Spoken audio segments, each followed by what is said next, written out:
Hey guys, welcome back to a new mini blog. আজকে হচ্ছে সরস্বতী পুজোর আগের দিনের রাত্রিবেলা। এখন ঘড়িতে বাজে 11:45। আর আমি খানিকক্ষণ আগেই সেলুন থেকে এলাম। এসে সুমনার হাতে হাতে এই ঠাকুরের ঠাকুরের যে ব্যাকগ্রাউন্ডটা রয়েছে তার ডেকোরেশন করলাম।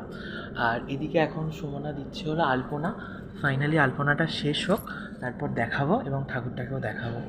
এই যে আমরা দুজনে মিলে এই আলপনাটা ক্রিয়েট করেছি, এবড়ো খেবড়ো ছাদে যতটুকু করা যায়। আর ভীষণ ঠান্ডা লাগছে।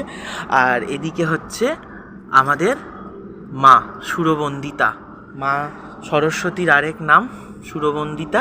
তো কালকে মায়ের আরাধনা হবে, আর এখানে তারই প্রস্তুতি পর্ব শেষ হলো। আর এদিকে এখন সুমনা ছোট্ট করে এই গেটে আলপনা দিয়ে। এইটুকুই, দেখা হচ্ছে নতুন আরেকটি বড় ব্লগে। আর বিয়ের যে সমস্ত ব্লগগুলো পেন্ডিং আছে সরস্বতী পুজোর পরে সব ব্লগ আসবে।